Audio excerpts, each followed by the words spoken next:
오늘 말씀을 통해서 죄를 응징하는 인간의 모순 따라합시다. 죄를 응징하는 인간의 모순. 이 말씀, 죄를 응징하는 인간의 모습이라는 말씀의 제목으로 함께 은혜 나누는데, 오늘 우리는 사사기강의 34번째 시간을 보내고 있습니다. 이제 사사기강에도 앞으로 2번 내지 3번이면 끝이 날 것 같습니다. 다음 성경 강의 말씀을 놓고 기도하고 있는데 여러분도 기도해 주시기 바랍니다. 우리의 형편과 믿음의 사정을 잘 아시는 주님께서 인도하시는 성경 강해를 할 수 있도록, 또 성경책을 고를 수 있도록 기도해 주시기 바랍니다. 오늘 말씀 1절 말씀을 함께 읽어보겠습니다. 시작.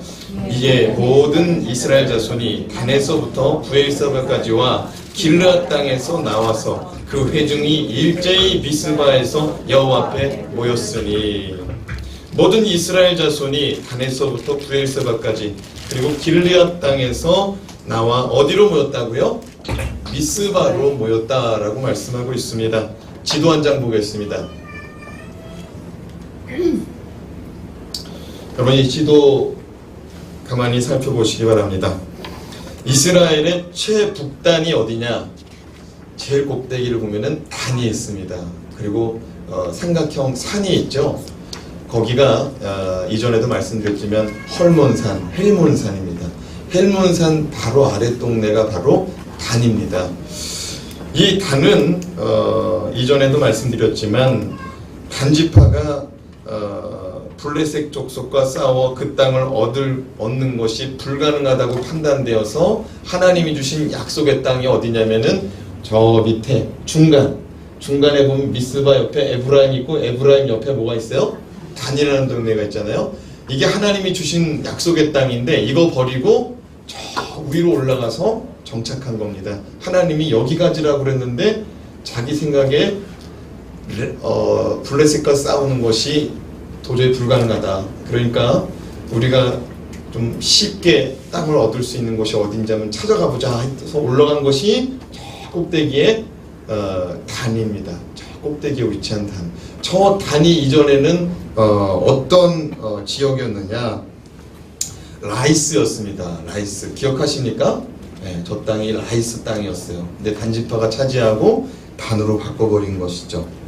자, 저 단에서부터 어디까지 이스라엘 백성들이 모였다고요? 저 단에서부터 브엘세바에 이르기까지. 브엘세바는 어디 있어요? 맨 밑에. 이스라엘의 최남단을 브엘세바라고 말합니다.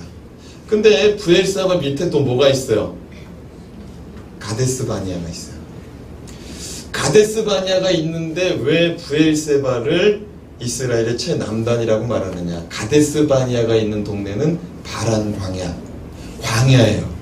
아무것도 없는 광야입니다. 그래서 성경에서 이스라엘의 최북단은 단, 최남단은 브엘세바 이렇게 말하는 거예요. 그래서 단에서부터 브엘세바다라고 그러면 이스라엘 전체를 의미합니다. 구약성경 볼 때 자주 등장합니다. 단에서부터 브엘세바라는 말이. 그래서 지금 이스라엘 전체의 사람들이 어디에 모였다? 미스바에 모였다 이거야. 미스바가 어디 있어요 지금? 중간에 있죠. 지정학적으로도 미스바는 중간에 있습니다. 그러니까 이스라엘 백성들이 모이기가 쉬워요, 어려워요? 모이기 쉽죠. 네. 12지파가 모이기가 쉬워요. 그래서 그런지 사무엘 선지자, 이제 사사기 시대가 끝나고 이제 사울 왕이 등장하기 전 그 사이에 사무엘 선지자가 등장하거든요. 이 사무엘 선지자가 이스라엘 백성들을 영적인 회개, 영적 각성, 죄악 가운데서 회개시킬 때 어디로 모이라고 그랬느냐? 미스바에 모이라고 했습니다. 그래서 미스바의 영적 각성, 성회. 그래서 오늘날도 그 영적 각성 집회 열을 때 미스바 산상 각성 대성회, 미스바 각성 성회, 미스바 대성회 이런 이름을 붙이는 이유가 바로 그런 이유입니다. 근데 이 미스바라는 동네에 지금 모였다 이겁니다. 이스라엘 백성들이.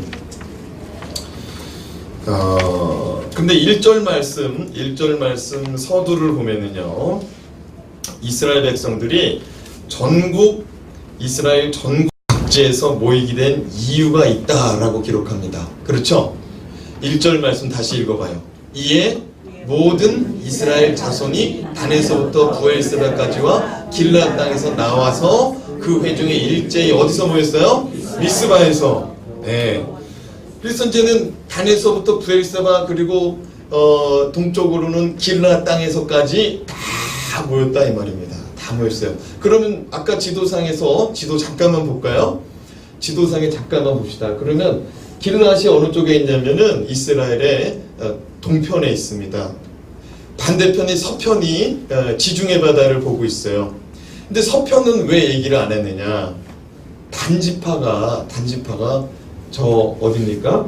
그 에글론 땅, 저 단지파가 차지해야 될 땅을 버렸잖아요. 그래서 저쪽 서쪽은 지금 가나안 족속들이 살고 있기 때문에 미스바를 중심으로 했을 때 미스바가 가운데 있으니까 서쪽은 말할 필요가 없다 이거예요. 동쪽에 있는 길르앗만 얘기한 거예요. 이해가 되시죠? 다 모은 겁니다. 동서남북을 다 모은 거예요. 이스라엘 백성들을. 근데 모인 이유가 뭐냐? 이에 모였다. 이에 1절 말씀 이에 근거해서 모였다. 지난주 말씀이었죠.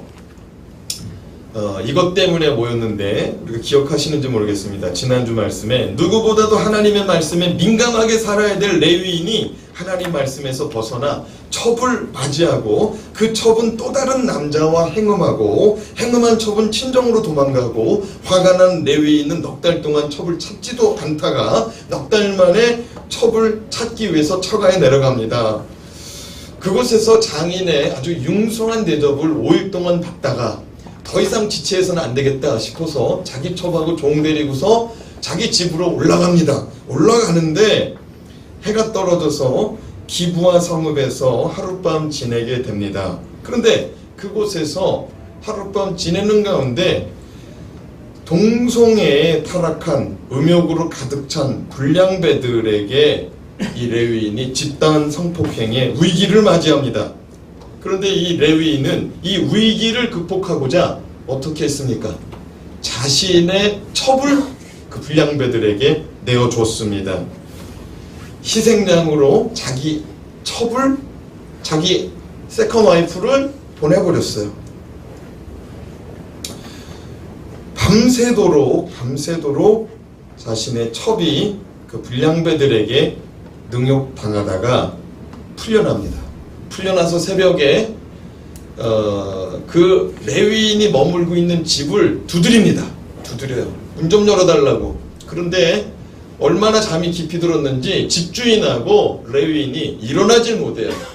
그래서 그 여자가 어떻게 죽었다고 그랬어요? 문지방에 두 손을 놓은 채 죽었답니다. 문지방에 두 손을 놓은 채. 그러니까 문고리 잡고 늘어져 죽었다 이거예요. 이 레위인이 자기 첩이 지금 밖에 나가서 자기 여자가 지금 무슨 일을 당하는지도 모르는데 잠을 콜콜 자고 일어나서 길을 떠나려고 합니다. 아무 일 없었다는 듯이 길을 떠나려고 그래요. 그래서 문 열고 딱 나가는데 자기 여자가 문주방에서 죽은 걸 발견하고 어떻게 했어요? 자기 첩을 당나귀에다 싣고 자기 집으로 갑니다. 자기 집으로 가서 어떻게 했어요? 그 시체를 12조각을 내버렸잖아요. 12조각을 내서 이스라엘 각 지파에게 다 보냈습니다. 여러분 생각해 보세요. 택배 기사가 와가지고 택배 왔어요 하고 택배 박스를 열었는데 사람 머리 들어있어요. 사람 팔 들어있어요. 다리 들어있어요. 몸통 들어있어요. 여러분 어떻게 했어요? 에? 얼마나 막 정말 그 황당하고 징그럽고 참 두렵고 에? 얼마나 그 놀라움을 금할 수 있었겠습니까? 이것을 받아본 사람은 분명히 이것을 전달한 사람에게 물었을 것입니다. 이것이 도대체 무슨 일이냐? 그 택배 배달한 사람은 정확히는 모르지만 아마 대충은 이야기했을 겁니다. 왜냐하면 그 들고 가는데 뭐 정말 멀게는 하루 이틀 걸어서 3일 걸어서 가는데 그것 열어보지 않았겠어요? 네? 또 받아들었을 때 또 핏물이 떨어지고 있었을 텐데 그 당시에 뭐 비닐봉지가 있었겠어요? 뭐가 있었겠어요? 응? 대충 가려서 들고 가는데 이거 뭐냐고 물어볼 거 아닙니까? 그러면 그 배달하는 사람이 대충은 그 이야기를 전해 듣고 말했을 겁니다. 뭐 이게 아무개 레위인의 첩이 집단 성폭행 당하고 억울하게 죽었나 봐요. 레위인이 억울함을 풀 수 있도록 도와달랍니다. 정말 간단히 전했을 겁니다. 그렇습니다. 오늘 말씀은 이렇게 그 시체를 받은 이스라엘 백성들이 한자리에 모여 어디에 모였다고요? 미스바에 한자리에 모여서 베냐민 기브아 성읍의 불량배들의 죄악을 응징하기로 결의하는 장면의 말씀입니다. 다른 말로 하면은 이 불량배들을 심판하자 하기 위해서 모인 것입니다. 여러분 가만히 생각해 봅시다. 지난 시간 우리는 레위인이 첩을 맞이하는 것, 첩이 다른 남자와 행음한 것, 장인이 행음한 딸을 야단치지 않는 것, 레위인이 맞이했던 한 노인이 위기를 극복하고자 주권자도 아니면서 자신의 딸과 레위인의 첩을 주겠다고 하는 행동들, 또 불량배들의 성적 타락, 이 모든 일의 원인이 뭐라고 그랬어요? 왕 대신 하나님의 부재, 왕 대신 하나님이 없어서 이런 일들이 나타났다고 그랬습니다. 자, 그러면 미스바에 모인 사람들이 이 레위인의 이야기를 듣고 기브아에 있는 베냐민 족속 불량배들을 응징하기로 재판하는데, 이 재판이 하나님을 왕으로 모시지 않는 사람들이 진행하는 이 재판이 온전한 재판이었을까요? 그렇지 않았다는 겁니다. 오늘 말씀을 통해 범죄한 죄인을 응징하는 인간의 모습 속에 드러나는 모순된 인간의 속성이 무엇인지 함께 나누어 보도록 하겠습니다. 죄를 심판하기 위해서 모였는데 그들 또한 죄인이었다는 것이죠. 첫 번째, 자기에게 불리한 이야기는 안 한다는 겁니다. 죄를 응징하기 위해서 모였는데 그 죄를 응징하는 사람들이 모순된 것이 뭐냐? 자기에게 불리한 이야기는 안 한다는 거예요. 3절 말씀에 보면 미스바에 모인 이스라엘 자손이 묻습니다. 이 악한 일이 어떻게 일어난 것인지 우리에게 알게 하라. 레위인은 이 일에 대하여 소상히 이야기합니다. 그가 뭐라고 증언하고 있는지 우리 4절에서 6절 말씀 읽어보겠습니다. 시작. 레위 사람 곧 죽임을 당한 여인의 남편이 대답하여 이르되 내가 내 첩과 더불어 베냐민에 속한 기브아에 유숙하러 갔더니 기브아 사람들이 나를 치러 일어나서 밤에 내가 묵고 있던 집을 에워싸고 나를 죽이려 하고 내 첩을 욕보여 그를 죽게 한지라. 내가 내 첩의 시체를 거두어 쪼개서 이스라엘 기업의 온 땅에 보냈나니 이는 그들이 이스라엘 중에서 음행과 망령된 일을 행하였기 때문이라. 이 레위인의 증언을 들어보면 하나도 틀린 말이 없습니다. 그러나 문제는 이 레위인의 증언의 문제는 사건을 축소시키고 은폐하고 있다는 것입니다. 말씀을 잘 보세요. 5절 말씀을 잘 보세요. 5절 말씀을 잘 보세요. 기브아 사람들이 나를 치러 왔고 나를 죽이려 했다.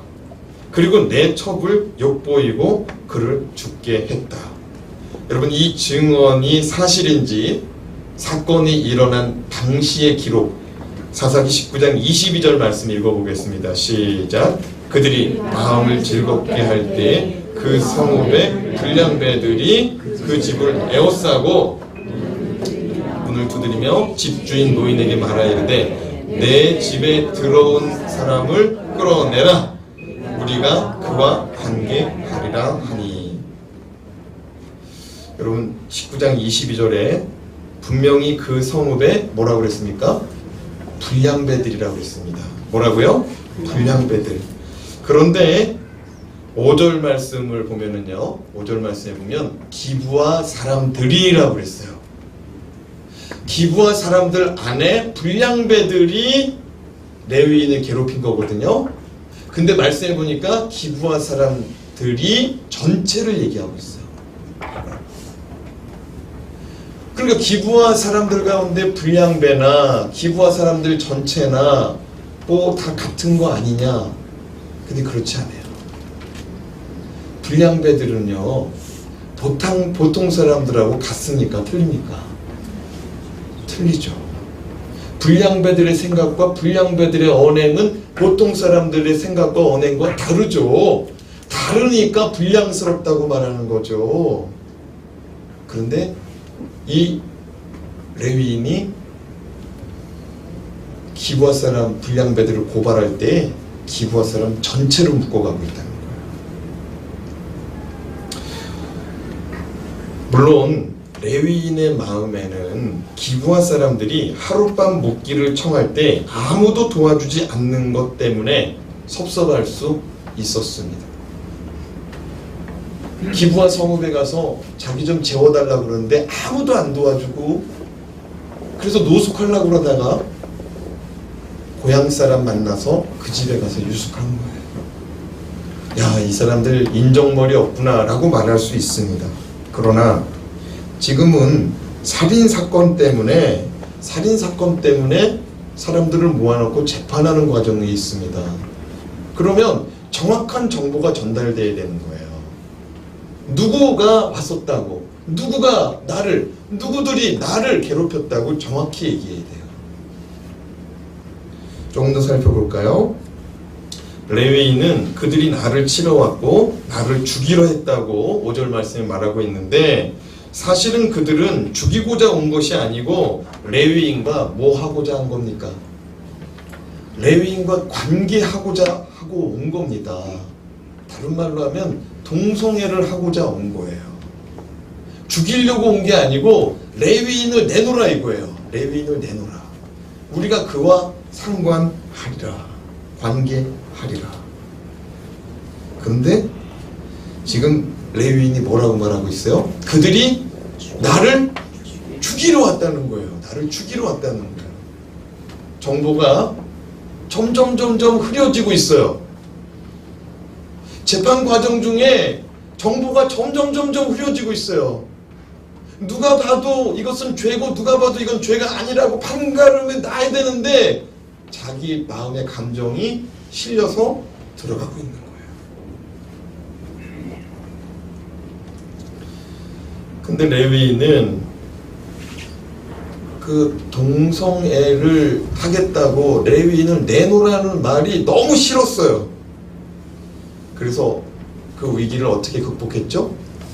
자기 첩을 끌어서 내버렸다고 그랬어요. 억지로 끌어냈다고 그랬어요. 불량배들은 레위인의 첩을 데려다가 밤새도록 집단 융간했고, 지친 그녀가 집에 돌아와 문주방 앞에 쓰러져 있는데 레위인은 쿨쿨 잠을 자다가 아무 일 없다는 듯이 자기 집 에브라임 산지로 돌아가려고 문을 여는 순간 죽은 아내를 봤습니다. 레위인은 단순히 그들이 나의 첩을 욕보여 죽게 했다라고 증언하고 있어요. 5절에. 사실은 자기가 내보냈잖아요. 그죠? 그들이 그런 게 아니고 그 남자 레위인이 남편이 내보낸 거예요. 근데 자기에게는 해요, 안 해요? 안 해요. 다른 사람의 잘못은 크게 부각시킵니다. 불량배들이 그랬는데 기브온 사람 전체가 한 것처럼 얘기해요. 자기가 내보내놓고 자기 얘기는 안 하고 기브온 사람이 자기 첩을 괴롭힌 것만 얘기해요. 6절 말씀도 읽어볼까요? 6절 말씀 시작. 내가 내 첩의 시체를 거두어 쪼개서 이스라엘 기업의 온 땅에 보냈나니 이는 그들이 이스라엘 중에서 음행과 강령된 일을 행하였기 때문이라. 그래서 나는 내 첩의 시체를 쪼개어서 이스라엘 온 땅에 보내어서 이스라엘 땅에 이런 음행, 이런 망령된 일이 일어나지 못하도록 제가 지금 고발하는 겁니다.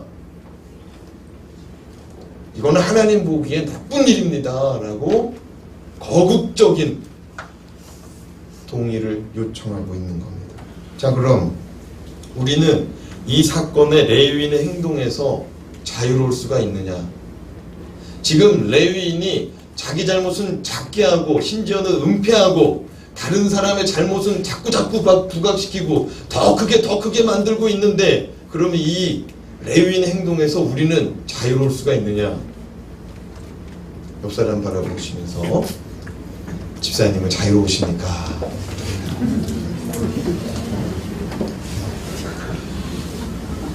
우리도 누군가와 관계된 일에서 서운하고 섭섭하면 상대방과 똑같은 입장에서 다른 사람의 입장도 생각해서 그 일을 이야기하는 게 아니라 벌써 저울의 추는 한쪽으로 이만큼 기울어져 있다는 거죠. 내 말 좀 들어봐 하는 순간에 누구 말을 들어보래요? 내 말 좀 들어봐 하는 순간에 얼마만큼 기울었어요? 이만큼 기울은 거예요. 내 말을 들어봐 달래요. 저 사람 얘기가 아니고 내 말을 들어달래요. 로마서 2장 16절 말씀을 보면 하나님은 우리의 은밀한 것을 심판하신다고 말씀합니다. 뭐라고요? 은밀한 것을 심판하신다. 우리는 자꾸 숨기고 자꾸 작게 하고 자꾸 아무것도 아닌 일인 것처럼 말하지만 하나님은 그 은밀한 일을 추적해가지고 그 은밀한 일을 심판한다는 거예요.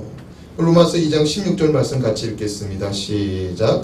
곧 나의 복음에 이른 바와 같이 하나님이 예수 그리스도로 말미암아 사람들의 은밀한 것을 심판하시는 그날이라.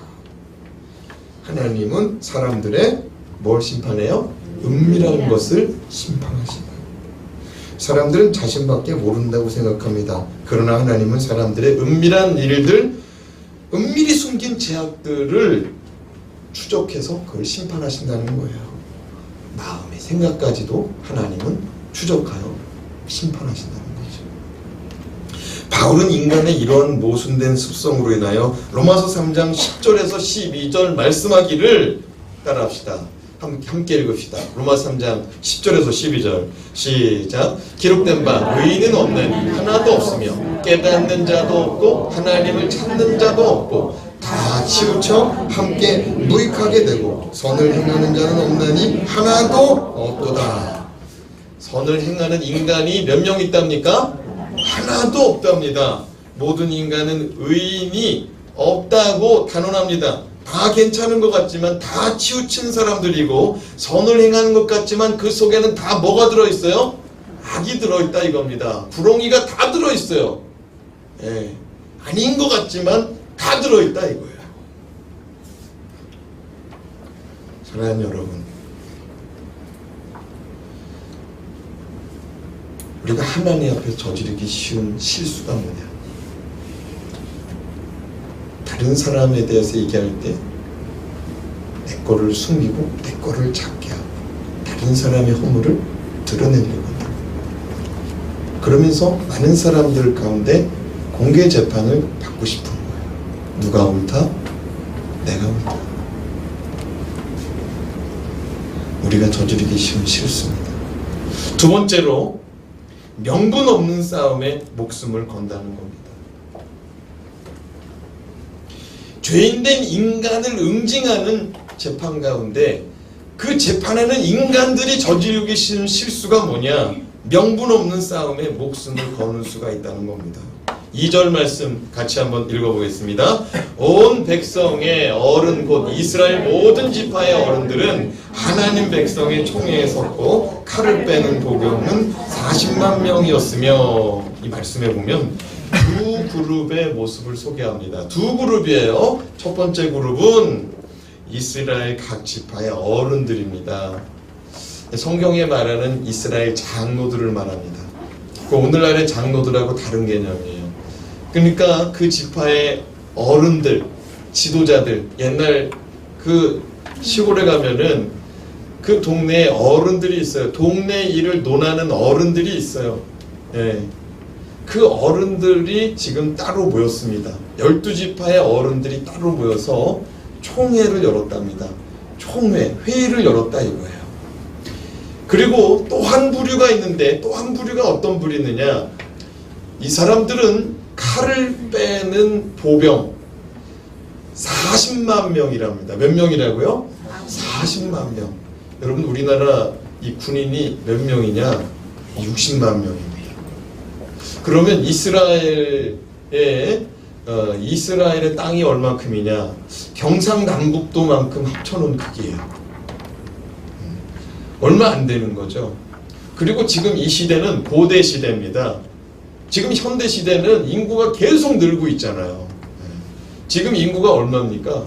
60억 넘은 지가 웬날이에요. 60억 넘은 지가 옛날이에요.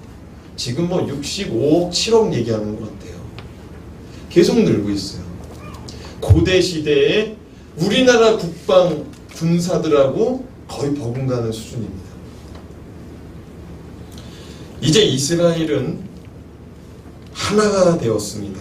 이스라엘 백성 전체가 연합하니 군대의 수가 어마어마한 조직을 이루게 되었다 이 말입니다. 그런데 여러분, 사사기를 살펴보고 있는데 우리가 사사시대에 이러한 이스라엘의 연합은 거의 없었다는 겁니다. 우리가 사사기 1장부터 지금 20장까지 살펴보는 동안에 이스라엘이 연합으로 모인 적은 2번 내지 3번밖에 없다 이거예요. 그나마도 사사기 3장 왼손잡이 에웃 사사 이후에는 모이는 일이 없었다 이 말입니다. 사사기 시대가 몇 년이라고 그랬습니까? 350년이라고 그랬어요. 350년 동안에 연합으로 모인 적이 한 3번 정도밖에 없다 이 말입니다. 그게 여호수아 죽고 나서 어떻게 해야 될지 몰라서 하나님 어떻게 합니까? 라고 한번 물어볼 때 사사기 1장 1절에 그때 한번 모이고요. 3장에서 왼손잡이 사사 에웃하고 블레셋 사람하고 싸우러 나가려고 한번 모였어요. 그리고 3장서부터 지금 20장까지 건너뛰고 나서 지금 처음 모인 거예요. 여러분, 삼손이 마지막 사사였어요. 기억하시죠? 삼손이 마지막 사사였어요. 지금 마지막 사사 이야기 끝나고 17장부터 지금 20장까지 별책부록으로 이야기가 펼쳐지는데 그 중심이 누구냐? 레위인들이에요. 레위인들. 그렇죠? 레위 제사장 때문에 사건이 발발하고 레위 사람 때문에 사건이 발발해서 이렇게 진행되고 있어요. 근데 여러분, 이스라엘 백성들이 마지막 사사와 연합해서 블레셋 사람들과 싸웠느냐? 안 싸웠어요. 그렇게 사사시대 끝날 때까지 한 번도 연합한 적이 없다 이거예요. 자, 그럼 1절 말씀 다시 읽어봅시다. 1절 말씀 시작. 이에 모든 이스라엘 자손이 단에서부터 부엘세까지와 길르앗 땅에서 나와서 그 회중이 일제히 미스바에서 여호와 앞에 모였더니, 미스바에 이스라엘 백성 전체가 모였는데 누구 앞에 모였다고요? 여호와 앞에 모였다. 여호와 앞에. 여호와 하나님 앞에 모였어요. 이번 일이 여호와 하나님 앞에서 모여가지고 이스라엘 온 군대가 소집되고 이스라엘 장로들이 다 소집돼야 될 일이었습니까? 네? 이게 지금 이스라엘 전체가 모여야 될 일이었냐고요. 이 사건이. 그들이 여호와 앞에 모인 이유가 여호와의 영광을 위한 일인가? 그들이 여호와 앞에 모인 이유가 주님의 나라의 일들을 위한 일이었던가? 사사기 1장 1절에 보면 여호수아가 죽은 후에 사사기 시대가 시작되는데 그때 이스라엘 백성들이 하나님 앞에 나와 이렇게 말했습니다. 같이 한번 읽겠습니다. 시작. 여호수아가 죽은 후에 이스라엘 자손이 여호와께 여쭈어 이르되 우리 가운데 누가 먼저 올라가서 가나안 족속과 싸우리까? 사사기 시대 초기에 이스라엘 백성들은 가나안과 싸우기 위해서 한번 모였어요. 그 하나님 앞에 나와서 물어봤어요. 근데 그 이후에 그들은 잘 보이지 않습니다. 그러나 그 이후 그들은 하나님 앞에서 잘 보이지 않다가 지금 모이는데, 지금 모이는 이유가 뭐냐? 자기 민족끼리 싸우려고 모인 겁니다. 다른 말로 하면 형제끼리 싸우려고 모였다 이겁니다. 그러면서 뭐라고 말하느냐? 이 일이 해결되기 전까지는 아무도 집에 돌아가지 말래요. 몇몇 명이 모였다고요? 40만 명이 모였는데 아무도 돌아가지 말래요. 생각해봐요. 여의도 광장에 40만 명 모아놓고 아무도 돌아가지 말아라. 이거 어마어마한 겁니다. 40만 명이 만약에 하루 한 끼 먹는다고 생각해봐요. 그들이 거기서 노숙한다고 생각해봐요. 그들이 거기서 의식주를 해결한다고 생각해봐요. 뭐 때문에 거기 모였어요? 레위 사람의 첩이 죽은 사건 때문에. 8절에서 9절 말씀 읽어보겠습니다. 시작. 모든 백성이 일제히 일어나 이르되 우리가 한 사람도 자기 장막으로 돌아가지 말며 한 사람도 자기 집으로 돌아가지 말고 우리가 이제 기브아 사람에게 이렇게 행하리니 곧 제비를 뽑아서 그들을 치되. 여러분, 레위 한 사람으로 시작된 일 때문에 이스라엘 전체의 내전이 벌어져야 되는가? 정말 이렇게까지 진행돼야 되는 겁니까? 그것도 모든 일을 내려놓고 그 일에 매달리고 그 일이 해결되기 전까지는 아무도 집에 돌아가지 말라. 여러분, 이게 어느 정도의 심각성이냐면요, 40만 명 정도 모였다는 거는 이스라엘 12지파에 싸울 수 있는 사람은 다 모였다 이겁니다. 남자들, 건장한 사람들은 다 모였다 이거예요. 그러면 그 가정은 어떻게 되겠어요? 남겨진 가정들. 유부녀들하고 노약자들만 남은 거예요. 그렇죠?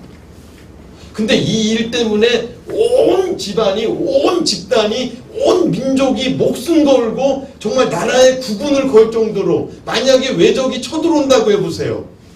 네? 만약에 외적이 저 밑으로, 네? 남단으로, 길라 쪽으로 또는 저 단 쪽에서 밀고 내려왔다고 생각해 보세요. 그냥 무방비 상태로 뚫리는 겁니다. 근데 이 일이 그렇게 온 집안 사람이 목숨을 걸 일이냐 이거예요. 여러분, 우리도 가끔 부부싸움 같은 거 하지 않습니까? 대부분 서로 다른 의견을 가지고 사소한 논쟁을 하다가 사건의 발단이 일어납니다. 하지만 대부분의 다툼이 결국에는 나라의 구분이 걸린 일이기 때문에 부부간에 아무도 양보하지 않고 끝까지 싸워 나라의 구분이 걸린 일이기 때문에 양보하지 않고 마침내 승리를 거두고 마는 그런 부부싸움 우리가 하지 않습니까? 그렇죠?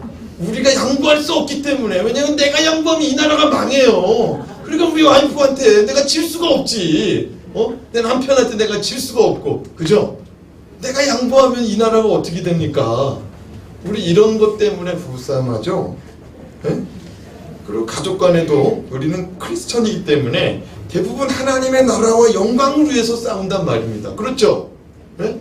우리 가족 간에, 형제 간에, 부모하고, 네? 우리가 다투는 이유가 뭡니까? 크리스천이기 때문에 주의 나라와 주의 영광을 위해서 싸우는 거예요. 맞죠? 아닙니까?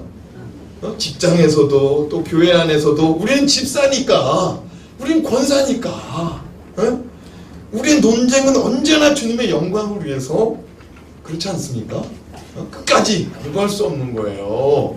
양보하면 우리 교회의 구분이, 우리 교회의 운이, 우리 가정에, 우리 직장에, 우리 사업장에, 아유 기분이 이거 완전히 뭐 허물어지느냐 세워지느냐인데 양보할 수가 없는 거죠. 그렇죠? 여러분, 그래서 우리는 상대방이 두 손 두 발 다 들 때까지 끝까지 갑니다. 끝까지 가요. 근데 우리가 그렇게 하는 이유는 사실 나라의 구분도 아니고 사업장과 직장의 기운이 달린 문제도 아닙니다. 자존심 때문에 그래요. 자존심 때문에. 이토록 명분 없는 전쟁으로 이스라엘 백성들이 같은 민족끼리 싸우게 된 이유가 뭐냐? 자존심 때문에 그래요. 자존심 때문에. 처음에 이스라엘 백성들은 도대체 무슨 일이냐? 어찌 이런 일이 이스라엘에서 있을 수 있다는 말이냐? 궁금증과 함께 의로운 마음, 거룩한 공분으로 모였습니다. 야, 이게 도대체 무슨 일이냐? 이렇게까지 할 정도면 도대체 무슨 일이 있었던 거냐? 알아보자 하고 모인 겁니다. 그리고 그들은 함께 힘을 합쳐 그 범죄한 사람들, 그 나쁜 사람들을 혼내주고 일을 마무리하려고 했습니다. 13절에서 14절 말씀 같이 읽어보겠습니다. 시작. 그런즉 이제 기브아 사람들 곧 그 불량배들을 우리에게 넘겨주어서 우리가 그들을 죽여 이스라엘 중에서 악을 제거하여 버리게 하라 하나 베냐민 자손이 그들의 형제 이스라엘 자손의 말을 듣지 아니하고 도리어 성읍으로부터 기브아에 모이고 나가서 이스라엘 자손과 싸우고자 하니라. 이스라엘 사람들이 베냐민 지파 사람들에게 말합니다. 나쁜 짓 한 사람들을 보내달라. 우리가 그들을 죽여서 이스라엘에서 그런 악을 제거해 버리겠다. 그 사람들만 내놔라 라고 말합니다. 그런데 그들이 베냐민 사람들이 불량배들을 넘겨주지 않고 오히려 끼고 돕니다. 문제의 성읍 기브아에 베냐민 사람들이 다 모입니다. 베냐민 지파 흩어져 살던 사람들이 이 문제의 성읍 불량배들이 사는 성읍으로 다 모입니다. 그리고 그들을 보호하고 그들을 대신하여 싸우기로 결의합니다. 지금 이스라엘 전체가 모였을 때 칼을 빼는 용사가 몇 명이었답니까? 40만 명이었습니다. 40만 명. 그런데 지금 베냐민 사람들은 몇 명이 기브아 성읍에 모였느냐? 15절에서 16절 말씀 같이 읽어보겠습니다. 시작. 그때 그 성읍들로부터 나온 베냐민 자손의 수는 칼을 빼는 자가 모두 26,000명이요 그 외에 기브아 주민 중 택한 자가 700명인데 이 모든 백성 중에서 택한 700명은 다 왼손잡이라 물매로 돌을 던지면 조금도 틀림이 없는 자들이더라. 베냐민 지파 사람들 가운데 칼을 다루는 사람이 몇 명이요? 26,000명. 그리고 왼손잡이들인데 이 사람들이 물매질을 하면은 한 번도 벗어난 적이 없는 사람들이랍니다. 여러분 왼손잡이들이 참 손재주가 많죠. 머리가 좋은 사람들도 많고. 근데 이 왼손잡이들 가운데 600명을 따로 모았답니다. 특공대예요. 자, 특전사들까지 해서 보병 칼을 들고 싸우는 자들 26,000명 그리고 특전사들까지 해서 몇 명이에요? 26,700명. 많이 모였습니다. 그런데 이스라엘 전체와는 상대가 안 되는 수입니다. 그럼에도 불구하고 그들이 싸우겠다고 나오니 40만 명이 모인 이스라엘 연합군은 황당한 거예요. 아니 범죄한 사람 내놓으라고 그랬더니 자기네 집안 식구들 다 일어나가지고 그 범죄한 사람을 보호하고 못 주겠다고 하고 지금 싸우는 거예요.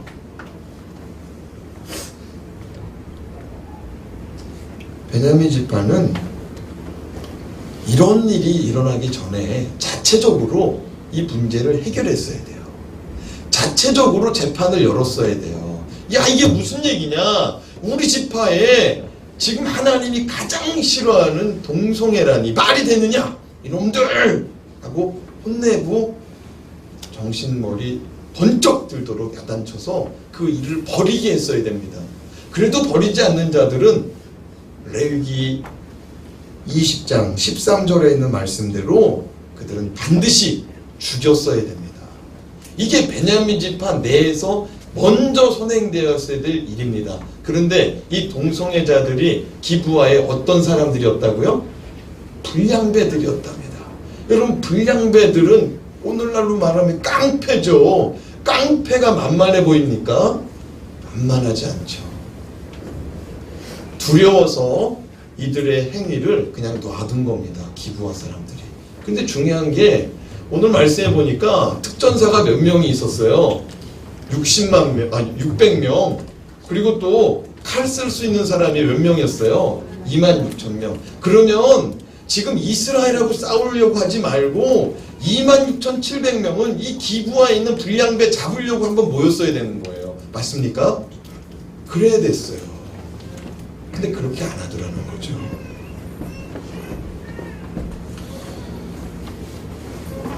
각 지파에서 모인 이스라엘 백성들과 원로들은 범죄한 그들을 사용시켜서 이스라엘 민족 전체에 교훈 삼으려고 했습니다. 그런데 이제는 이스라엘 모든 지파와 베냐민 지파와의 자존심 걸린 싸움으로 바뀌어버렸어요. 왜요?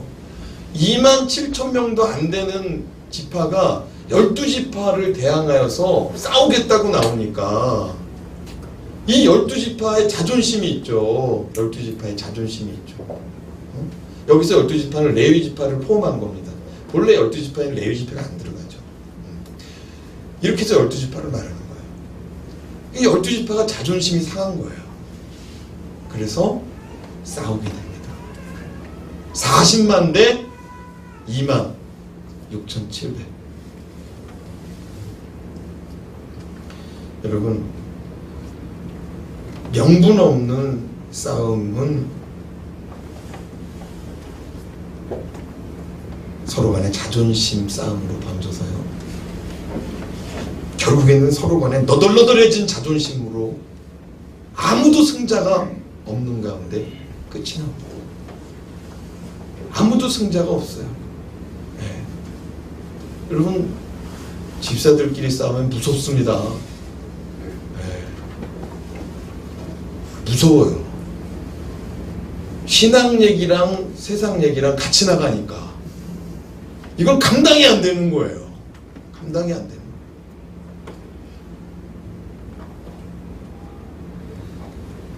이게 지금 이스라엘 12지파하고 베냐민 지파하고 지금 그런 상황이에요. 도덕적으로 사회법으로 봐도 잘못된 거고 하나님의 말씀 율법으로 봐도 잘못된 거고, 그러니까 내놔라 하는데 빼돌리는 거예요. 그리고 경찰들을 때려잡겠다고 지금 사람을 모은 거예요. 왜 이스라엘 전체 지파를 상대하려고 했을까요? 베냐민 지파 사람들이. 그것은 우리라는 집단 이기심 때문입니다. 따라합시다. 우리. 기브와 성읍의 불량배들은 베냐민 지파의 자손들입니다. 베냐민 지파 자손들이에요. 그러니까 기브와 성읍의 불량배들은 대체적으로 젊은 사람들이었겠죠. 한간에 그 세상을 주름잡던 우리나라의 조직폭력배들의 대장들 다 늙어가지고 지금 임플란트 끼고 치과 가서 틀니 끼고 그러고 앉아있어요. 근력 없어가지고. 그리고 그 사람들의 말을 누가 지금 듣습니까? 이 조폭들이. 근데 이 날렵한 이 조폭들의 이 기브와 성읍의 불량배들의 아버지 어머니 어디 사람들이라고요? 베냐민 지파 사람들이라고요. 근데 그 아버지 어머니 한 세대만 올라가면은요 다 아는 관계인 거예요. 작은아버지 큰아버지인 거예요. 작은할아버지 큰할아버지인 거예요. 이 기브와 불량배들의 조상들이. 그 사람들이 지금 다 살고 있는 거예요.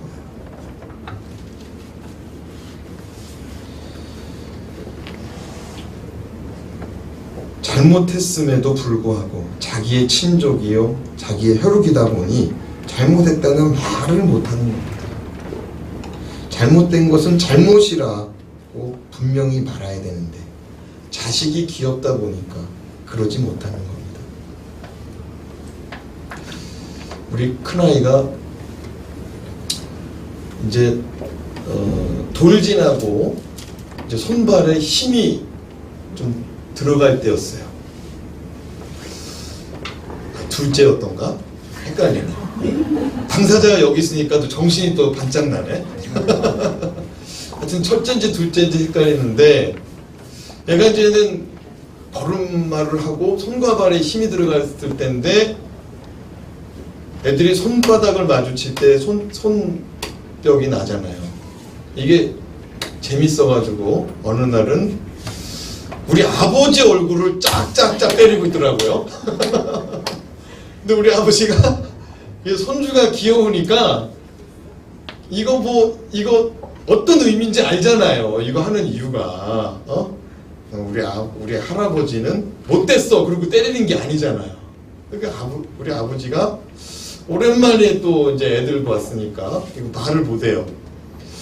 그때 저희 어머니가 야, 애들 단돌이 잘해야겠다. 큰일 나겠다. 무슨 말이에요? 어른 못 알아본다는 거죠. 그래서 제가 데리고 나가서 따끔하게 야단치니까 그 다음부터 이거 안 하더라고요. 근데 만약에 그 시간에 애가 귀엽다고, 애가 사랑스럽다고 이거 놔두면은 동네 망신, 지방 망신, 그렇죠. 애가 나가면 애들은 또 이렇게 하고 또 그런 반응이 좋으면 계속 하잖아요. 우리라는 집단의식은 긍정적인 영향도 끼칠 수 있지만 자기와 관련된 사람이기 때문에 때로는 도덕적인 기준을 초월할 수 있다는 거예요. 내 식구니까. 하나님의 말씀도 때로는 초월할 수 있다는 거예요. 이것이 뭐냐?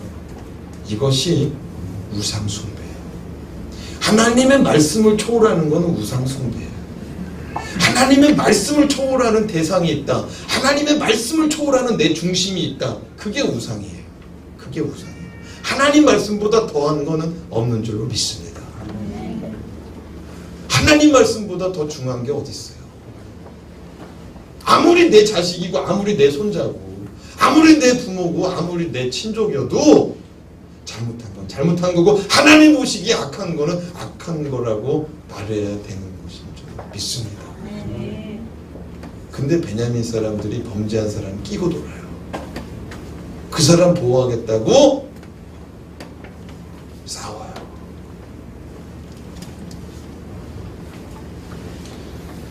만약 우리가 그 한계선상을 초월하여 하나님 자리에 가족이 앉게 되면 그것이 우상이요. 내가 소중히 여기는 것이 그 자리에 앉게 되면 우리가 하나님보다 더한 권위요, 하나님보다 더 사랑하는 것이 생겼으므로 그것이 우상이요, 그것이 우상숭배라는 사실을 우리는 기억해야 됩니다. 하나님은 절대적으로 죄악에 대하여 화평하시는 분이 아닙니다. 우리가 그리스도의 은혜라고 다 용납되고 다 해결된다고 생각하면 안 됩니다. 베드로전서 2장 24절 말씀 같이 한번 읽어보겠습니다. 시작. 친히 나무에 달려 그 몸으로 우리 죄를 담당하셨으니 이는 우리로 죄에 대하여 죽고 의에 대하여 살게 하려 하심이라. 그가 채찍에 맞으심으로 너희는 나음을 얻었나니. 여러분, 예수 그리스도께서 친히 나무에 달리셔야만 했던 이유가 뭐냐? 우리의 죄악 때문이다 라고 말합니다. 우리의 죄악 때문에 주님이 죽으셔야만 될 정도로 하나님의 기준에서 벗어나는 것, 하나님의 율법에서, 하나님의 말씀에서 벗어나는 것은 죄요, 목숨을 걸어야 될 일이라고 분명히 밝히고 있다는 것입니다. 사랑하는 여러분, 죄악 가운데, 죄 가운데 승리하시기 바랍니다. 그리고 남의 죄만 볼 줄 아는 게 아니라 나의 죄도 볼 수 있길 바랍니다. 내가 숨겨놔도, 내가 다른 사람한테 얘기하지 않아도 하나님은 아신다는 거예요. 다른 사람 앞에, 다른 사람이 재판받게 해서, 공개 재판받게 해서 공개적으로 치부가 드러났다면 우리의 죄악은 하나님 앞에서 드러날 겁니다. 사랑하는 여러분, 우리가 신앙생활하는 가운데 죄인된 누군가를 응징하고 심판하게 된다면 오늘 말씀을 꼭 가슴에 담고 실수하지 말고 허물되지 말고 하나님 보시기에도, 하나님 보시기에도 화평한 자가 되시길 주님의 이름으로 축원합니다. 기도하겠습니다.